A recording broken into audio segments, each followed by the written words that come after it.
huomenta. Se olisi perjantai-aamu ja ensimmäinen näyttelypäivä täällä Tallinnassa.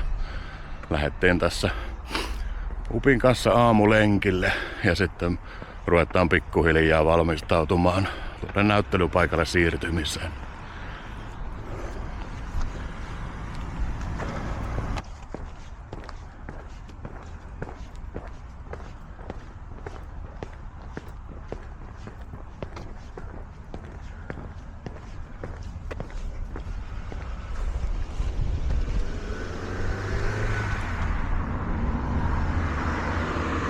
Täällä sitä riittääkin Upille taas vähän uutta haisteltavaa.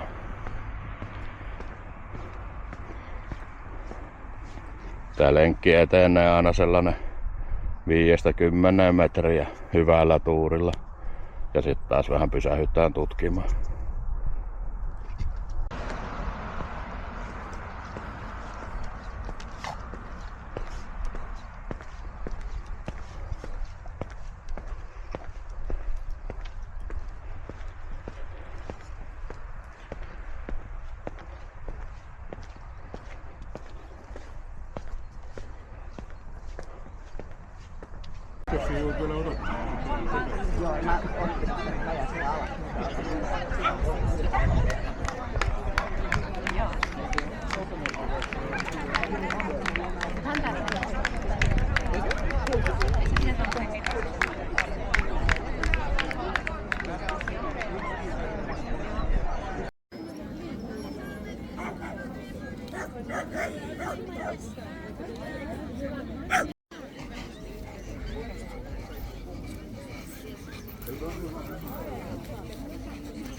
Jotain hyvää vai?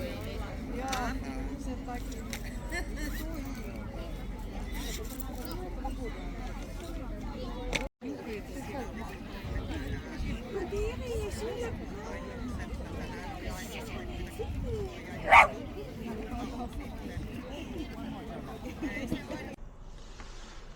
No nyt tästä ollaan ensimmäinen näyttelypäivä suoriuduttu. Ollaan takas täällä majapaikassa.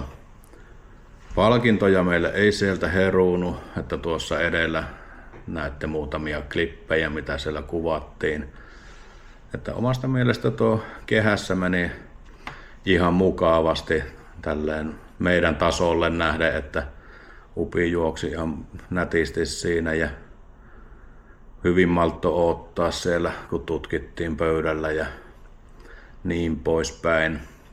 Että tuloksena meille tuli sinne erinomainen, mutta ei saatu sitten SA:ta, että olisi päästy kilpailemaan vielä Sasipista tai muista paremmista sijoituksista sieltä.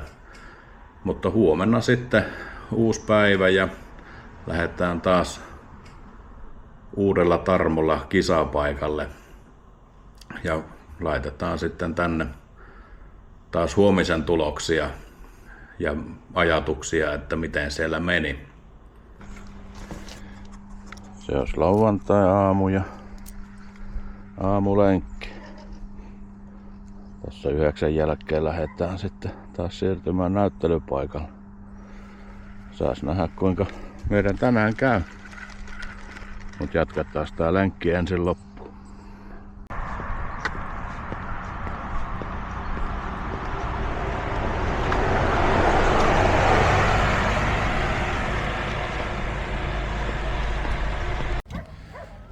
Nyt ollaan taas täällä näyttelyalueella ja oli pientä sateen mahdollisuutta tuossa sääennusteessa, niin laitettiin oikein teltta pystyyn tänne.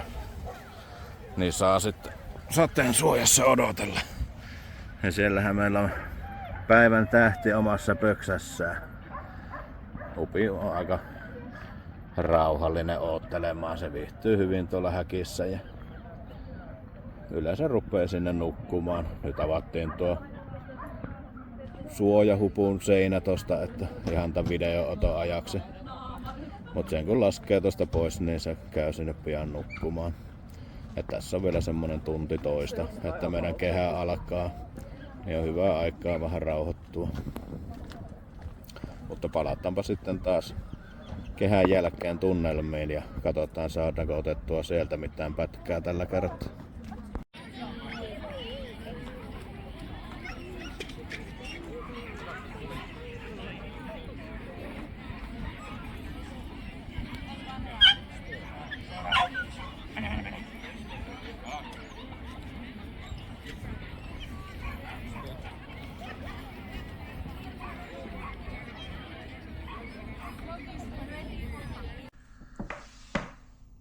Se olisi lauantain näyttely ohitte.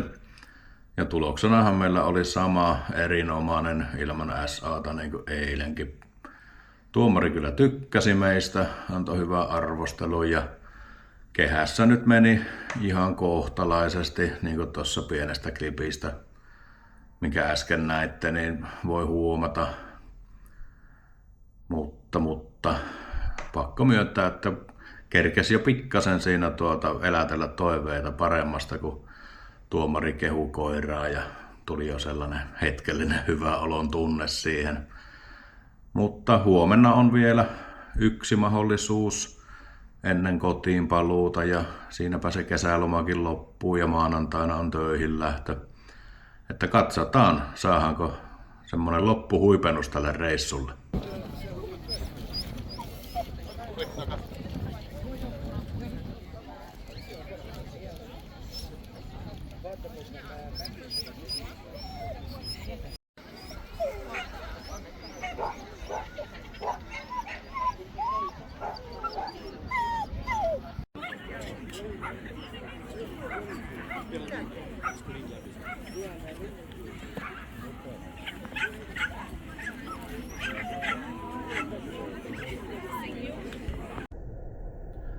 Morjesta. Se olisi sunnuntain näyttely takana. Ja tämä päivähän meillä oli vähän parempi kuin nuo pari aikaisempaa, että saatiin sieltä se SA. Ja sitten paras uroskehässä oltiin kolmansia ja vielä sieltä sitten paras asipi kotiin viemisiksi. Että tällainen positiivisempi suoritus tähän reissun päätteeksi antaa mukavasti itsetuntoa ja luottoa tähän toimintaan, että sitä saattaa vielä vaikka jonnekin näyttelyyn ilmoittautua. Että nyt meillä on sitten laivan lähtöön useampi tunti tässä aikaa. Että lähdetään tästä ajelemaan tuonne Tallinnan keskustaa kohti ja käydään vähän ostoksilla ja syömässä ja kulutetaan sunnuntai-iltapäivää. Ja sitten hypätään laivaan ja lähdetään kotia kohti.